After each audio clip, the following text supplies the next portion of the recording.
یہی بات آپ سے میں کرنے آیا ہوں میرے بھائی کہ خدا کے لیے کسی بھی بچے کی یا بزرگ کی زندگی میں 70 سال ایک لمبا عرصہ ہوتا ہے. ہم کب تک ان تمام پارٹیز کو ڈالتے رہیں گے. ایک نسل نے ووٹ ڈالا, دوسری نے ڈالا, تیسری نے ڈالا, آپ کیا چوتھی بھی ڈالیں گے؟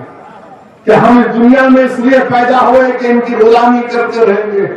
نہیں میرے بھائی, میں آپ سے کہنے آیا ہوں کہ اپنا ووٹ آپ اپنی پارٹی کے لیے ڈالیے, اپنی پہچان کے لیے ڈالیے.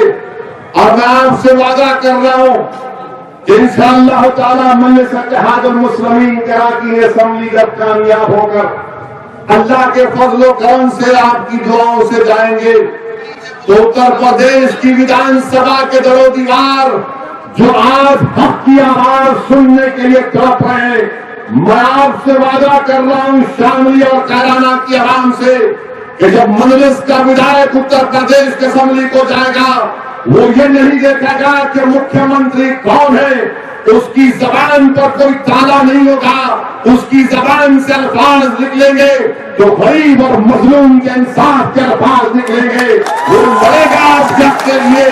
ارے انہوں نے کیا حاصل کیا؟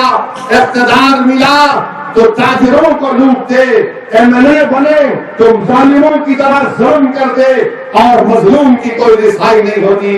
میرے عزیز دوستوں اور بزرگوں, آپ اپنے ووٹ کا صحیح استعمال کریے, اپنی پارٹی کو کامیاب کریے. اب دوبارہ ان کو ووٹ ڈالنے کا مت سوچیے. لوگ کہتے ہیں, مجھ سے کئی ہمارے لوگ سوال کرتے ہیں کہ اسدالدین اویسی اگر تمہارے 8-10 MLA جیت گئے تو کیا ہوگا؟ اتر پردیش میں تو 400 MLA ہیں. میں ان سے کہتا ہوں کہ انسان کی تاریخ گواہ ہے, تاریخ انسانیت گواہ ہے کہ 1400 سال پہلے کی تاریخ گواہ ہے کہ تاریخ ہم تمام سے پکار کر کے نہیں ہے کہ انقلاب اور کامیابی کے لیے تعداد نہیں دیکھی جاتی, اخلاص کو دیکھا جاتا ہے, عزم کو دیکھا جاتا ہے, حوصلے کو دیکھا جاتا ہے. اور جس کے پاس اخلاص ہوگا, جس کے پاس عزم ہوگا, جس کے پاس حوصلہ ہوگا, جس کے پاس توکل کی طاقت ہوگی, دنیا سے بڑی بڑی طاقت اس شخص کے سامنے گھٹنے ٹیک دیتی ہے. یہ تاریخ انسانیت ہے. اسی لیے میں نے ہمارے دوستوں سے کہا کہ اگر 8-10 جیت گئے تو کیا ہوگا, مجھ سے پوچھتے نا. تو سنو, آج میں یہاں کا سانسد نہیں ہوں مگر میرے آنے پر روک لگا دی گئی.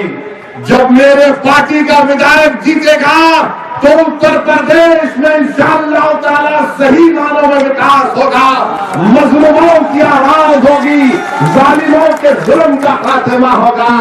اور اگر کوئی اور پوچھتا ہے تو بتا دینا ان کو کہ ہندوستان کی پارلیمنٹ میں 540 کے قریب لوک سبھا کے MP ہیں, مگر جب ایک تمہارا دیوانہ کھڑا ہو جاتا ہے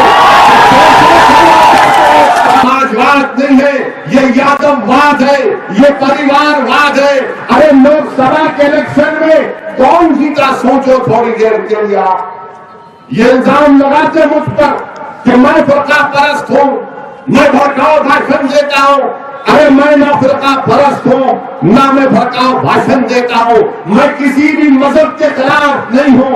یقیناً میں مسلمان ہوں, توحید پرست ہوں, مگر میں کسی اور مذہب کا خلاف نہیں ہوں. یقیناً میرا ماننا یہ کہ کمزور طبقات کو ساتھ دینا پڑے گا.